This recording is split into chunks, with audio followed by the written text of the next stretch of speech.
Together we can make it on the road to Jannah. You and me hand in hand on the road to Jannah. Together we can make it on the road to Jannah. You and me hand in hand on the road to Jannah.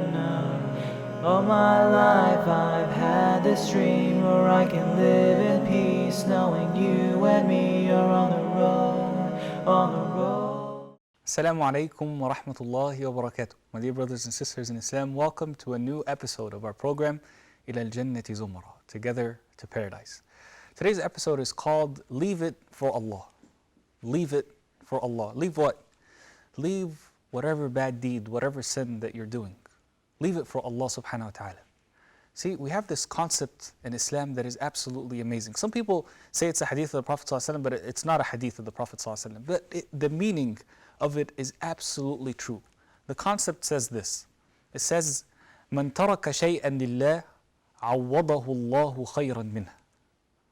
The concept says, whoever leaves something for Allah, Allah will reward him with something that is better than it. Subhanallah. Think about all the things that you're doing in your life that you're disobeying Allah subhanahu wa ta'ala in. And sincerely think to yourself, should I leave it? And if I leave it, should I leave it for who? Should I leave it for my health? Should I leave it for my kids? Should I leave it for my wife? Should I leave it because I'm scared that people will know about it? Or should I leave it for Allah? That is what we're talking about here today. We're talking about two things. First of all is leaving any haram that we're doing for Allah subhanahu wa ta'ala. And the second part is being absolutely sure that if we do leave it for Allah, that Allah subhanahu wa ta'ala will replace it with something that is much, much, much better. Let's take some examples. See, I was sitting with a brother just last night, and he was telling me about, his smoking habits, and that he wants to quit smoking. And I asked him, why do you want to quit smoking? And he told me, I want to quit smoking because my health is getting affected. I feel it. I feel it in my lungs. I can't breathe as well as I used to breathe. I told him, okay, what else? He said, I want to leave smoking, and I want to quit smoking for my kids so that I can live longer, so I can be able to see my kids grow up and get married. I told him, okay. Why? Why else do you want to leave smoking? He said, I want to leave it because it's costing me a lot. There's a huge financial burden on me. I'm barely making ends meet anyway, and now I'm smoking. And it's costing me a lot. And I told him, okay, why else do you want to leave it? And he said, no, that's about it. These are all the reasons I can think of. And I told him, if you want to leave it for these reasons, then you are much, much, much less likely to leave it. Because you always you're giving yourself an excuse. You'll say, my health, smoking doesn't really cause cancer. It's not really proven, even though it is, but it's not really proven. My kids, if it's meant for me to live, then I'll live to see them as they grow older and, get married and this. As when it comes to a financial burden, it's only costing me a few bucks, so it's not a big issue. You'll always make an excuse for yourself. So I told this brother, instead of leaving it for your health, for your kids, for your pocket, leave it for Allah. Leave it for Allah subhanahu wa ta'ala. Whatever sin that you're doing, leave it for Allah. Leave it for Allah, my dear brothers and sisters. That's what we're talking about. And whatever sin that you're doing, leave it. Not for anything else, but leave it for Allah. Because when you do that, then you're doing it out of sincerity. You're not doing it because you're scared of anyone. You're not doing it because you're scared of anything. You're doing it because you are fearful of Allah. As we said, there are two parts to the equation that we said at the beginning of the episode. We said, مَنْ تَرَكَ شَيْئًا لِلَّهِ عَوَّضَهُ اللَّهُ خَيْرًا مِنْهُ. Whoever leaves something for Allah, Allah will replace it with something that is better. So we talked about the first part, leaving things for Allah subhanahu wa ta'ala. Not leaving them for anyone else or for anything else, but leaving them for Allah. Now let's talk about the second part, that Allah subhanahu wa ta'ala will replace it with something even better. As Allah subhanahu wa ta'ala says in the Quran, وَمَن يَتَّقِ اللَّهَ يَجْعَلْ لَهُ مَخْرَجًا وَيَرْزُقْهُ مِنْ حَيْثُ لَا يَحْتَسِبُ. And whoever is conscious of Allah subhanahu wa ta'ala, Allah will make a way out for him from any hardship and will replace it with something better. Will give him something better and give him a way out of any hardship that he is going through. See, this part, my dear brothers and sisters, we need to do it out of conviction. If you truly believe that Allah subhanahu wa ta'ala is your Lord, then you will understand that when He promises you something, that He will do it, subhanahu wa ta'ala. Because He's the one who said it. He's the one who said, if you're conscious of Him, He will give you something that is better. He will make a way out for you. He will love you. This is what Allah subhanahu wa ta'ala said. So, what do we do? Tell me, I'll give you some, let me tell you some practical examples. For example, we have talked about smoking, but let's talk about something else that many of us as Muslim youth fall into, which is haram relationships. Something that I'd like to call my secret boyfriend, my secret girlfriend. What is that? See, we all know, the standard boyfriend-girlfriend relationship. Someone brings, a girl home and he tells his parents, oh, dad, mom, this is my girlfriend, or the opposite. We're not talking about that. Obviously, as Muslims, we know that that is absolutely haram. But I'm talking about another type of relationship that we have been seeing in the Muslim communities and within Muslim youth for maybe the past 10 or so years. And it's increasing day by day. And I'm getting a lot of emails and a lot of messages specifically about this point. And this goes as follows, okay? You have a brother who is about 18 years old and you have a sister who's about 16 years old. Or you have a brother who's about 20 years old and a sister who's about 19 years old. And they got to know each other somehow, okay? And we're talking about Muslims here.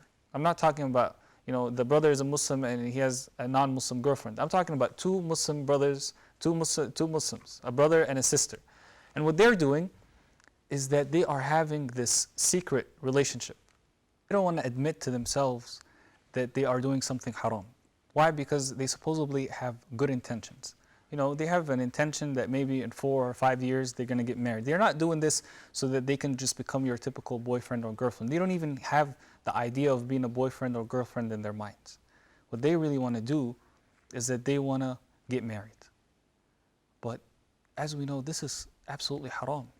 Because whatever we call it, whatever our intentions are, this is a haram relationship. So we should leave it for Allah subhanahu wa ta'ala. Leave it for Allah subhanahu wa ta'ala and Allah will replace it with something better. And you can be like, oh, I want that person. I don't want another person. There's no better person than this guy. Or there's no better person than this sister. One of two things will happen. Allah subhanahu wa ta'ala will replace it with something better in this specific situation can mean two things. Can mean that Allah subhanahu wa ta'ala will give you someone who is better than this person in the future. And you never know what this person could have turned out to be because you don't know them well enough now. Or the second thing is Allah subhanahu wa ta'ala will give you something better, that Allah subhanahu wa ta'ala will give you the same exact person but in the halal. And that is definitely better. And Allah subhanahu wa ta'ala will bless your relationship because it will be a relationship that is based on the obedience of Allah subhanahu wa ta'ala rather than on the disobedience of Allah subhanahu wa ta'ala. Let's take another example. For example, we talked about smoking. And under smoking goes all types of haram things. See, my dear brothers and sisters, we have a very big problem within the Muslim community these days with drugs. Yes, I'm talking about drugs. And I'm not talking about Muslims, Muslim youth only being involved in taking drugs. There are some Muslim youth in different cities in the US who are drug dealers. They are dealing drugs. My message to you today is leave it for Allah. Leave it for Allah. Don't leave it because you're scared of the government. Don't leave it because you're scared of the police, even though you should be. But leave it for Allah subhanahu wa ta'ala. And Allah subhanahu wa ta'ala will give you something better. If you are working at a haram place, leave it for Allah. Leave it for Allah subhanahu wa ta'ala. And Allah will replace it with something better. Does not necessarily mean that you need to leave your job today so that you don't sit at home with no source of income and you're in a very bad situation. But what it means is start looking for a halal job today and make an intention that you will keep working hard. And even if it's a lower paying job that you find, move to it. Because at least this is halal money. This is money that Allah subhanahu wa ta'ala will put barakah in. It's not money that is haram money that will have no barakah, and you will see it evaporate every single day, and you won't even make it to the end of the month. Leave it for Allah, my dear brothers and sisters, when it comes to dealing with riba. Whether it is taking that money to buy a house, or to buy a car, or whatever it is, leave it for Allah. Leave it for Allah subhanahu wa ta'ala, and Allah subhanahu wa ta'ala will replace it with something better. And He will give you something much, much, much better. Have this conviction in Allah subhanahu wa ta'ala. Don't do it just because you're basically trying it out. Do it because you're absolutely sure that Allah subhanahu wa ta'ala will give you something better. Will replace it with something better. Leave it for Allah subhanahu wa ta'ala. Finally, my dear brothers and sisters, leaving it for Allah. How do I do that? We understand the concept now. We understand that we should leave anything wrong that we're doing for Allah. Not for people, not for anyone, not for anything. We should leave it for Allah. And at the same time, we understand the other half, which is if we leave it for Allah, Allah will give us something better and will replace it with something better. But how do we do that? We do it with a very, very simple concept. We do it by making Allah subhanahu wa ta'ala the greatest in our lives. See, what happens is that when you're disobeying Allah subhanahu wa ta'ala in any issue, for example, okay, you're not, sisters who are not wearing their hijab. What you're really doing is this, you're saying, okay, what people will say about me if I wear hijab and I go outside, and Allah. What people will say about me, and Allah. And then you switch them. Allah, what people will say about me. Allah, what people will say about, and you keep on trying to make this balance, and there's no way you can make a balance between the two. You have to choose one of the two. Which one will you choose? Whatever you choose becomes your God. Because gods, are not only, idols, other idols that you have, and then Allah subhanahu wa ta'ala. No. A God can be anything in your life that you make the greatest. That is why when the adhan calls, it says, Allahu Akbar, Allahu Akbar. Allah is greater. Allah is greater than anything. Allah is greater than anything in this world. And if you want to leave something for Allah, you do it by always putting that thing on one side of the scale and putting obedience of Allah subhanahu wa ta'ala on the other side, and always making the obedience of Allah subhanahu wa ta'ala heavier.